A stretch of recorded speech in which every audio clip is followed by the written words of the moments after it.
ekstrimnya sih kita bisa bilang inflasi ini bisa merampok uang kita sejumlah kenaikan harga. Nah, saya kasih contoh gini teman-teman. Jika terjadi inflasi 4% dan pendapatan kita per bulan ini nggak naik sebesar 4%, maka sesungguhnya kita ini udah terampok atau kena rampok 4%.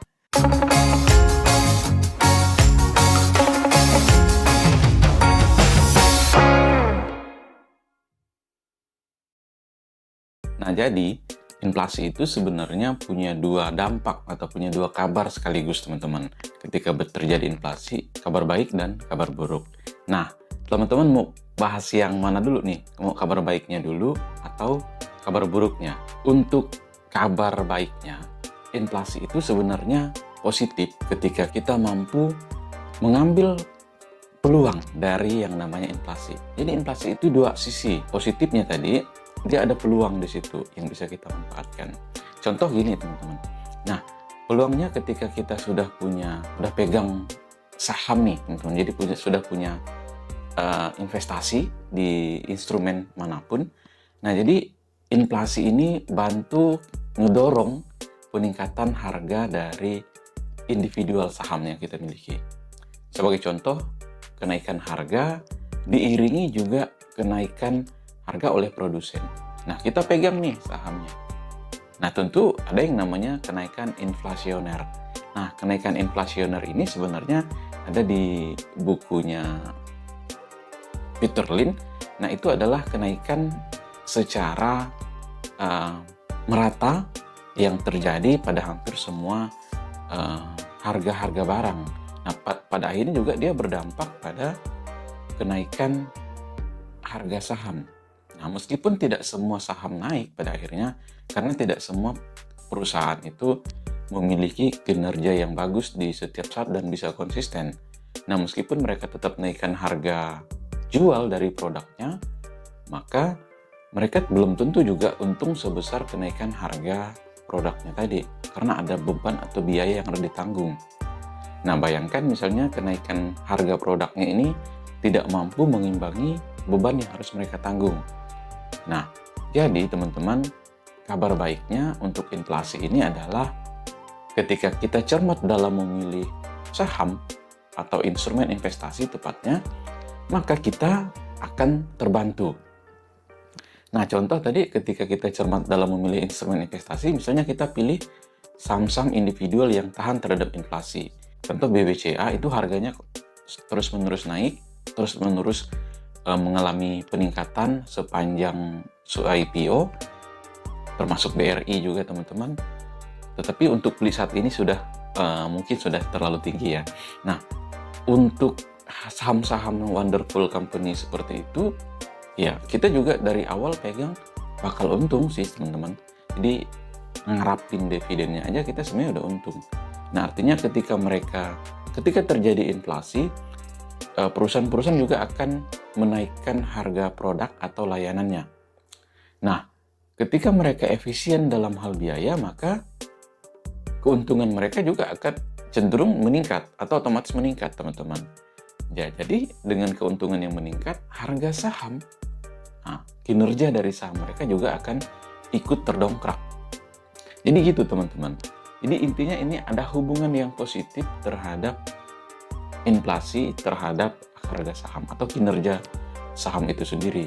Nah, sedangkan kinerja saham ini dipengaruhi oleh kinerja dari perusahaan. Nah, jadi inflasi berpengaruh terhadap kenaikan harga barang. Nah, kenaikan harga barang ini juga akan mempengaruhi harga jual dari produk si perusahaan yang kemudian juga akan mendongkrak yang namanya keuntungan dari perusahaan atau kinerja perusahaan sehingga berdampak pada kinerja saham. Jadi gitu teman-teman. Mungkin sampai sini teman-teman nangkap ya hubungan antara inflasi itu dengan kenaikan harga saham. Jadi ada kenaikan inflasioner. Jadi kenaikan yang didorong oleh kenaikan harga barang yang mendorong kinerja dari si company tadi. Itu teman-teman ceritanya. Jadi ada story di balik kenaikan atau kinerja harga saham ini. Itu kabar baiknya teman-teman. Tetapi teman-teman tentu saja ada kabar negatifnya. Nah, apa kabar negatifnya? Nah, Jadi teman-teman, inflasi ini berpengaruh terhadap harga-harga barang, atau inflasi ini biasanya umumnya didefinisikan sebagai kenaikan harga barang secara umum. Nah, teman-teman tentu tahu kalau harga barang naik, maka yang terdampak itu siapa? Ya, terdampak ya kita-kita ini, retail konsumen. Nah, ketika harga barang naik, maka daya beli si konsumen tadi atau kita secara umum ini juga cenderung menurun. Nah, buying power dari uang kita ini cenderung menurun. Atau ekstrimnya sih kita bisa bilang inflasi ini bisa merampok uang kita sejumlah kenaikan harga-harga barang tadi atau sejumlah inflasi tadi. Nah, saya kasih contoh gini teman-teman. Jika terjadi inflasi 4% dan pendapatan kita per bulan ini nggak naik sebesar 4%, maka sesungguhnya kita itu udah terampok atau kena rampok 4%. Nah, ini yang bikin kita menjadi seperti antipati terhadap inflasi. Di mana-mana orang membahas, wah inflasi ini bikin rugi, inflasi ini bikin kita dirampok uang kita, bikin buying power kita menurun. Itu kalau kita tidak mengalami kenaikan income, maka kita akan mengalami yang namanya penurunan daya beli. Nah, bayangkan teman-teman kalau terjadi inflasi sampai 10%, maka kalau kita tidak naik 10%, maka kita akan miskin sebesar 10%. Itu kabar negatifnya. Kita mesti melawan inflasi dengan cara berinvestasi pada instrumen-instrumen yang tahan terhadap inflasi dan pertumbuhannya jauh lebih tinggi dari inflasi. Seperti misalnya saham, teman-teman, kita bandingkan dengan IHSG dalam 10 tahun terakhir bisa mengalami pertumbuhan sekitar belasan persen, 11%. Kabar positifnya tadi ada kenaikan inflasioner bagi saham-saham tertentu yang didorong oleh kinerja si company tadi.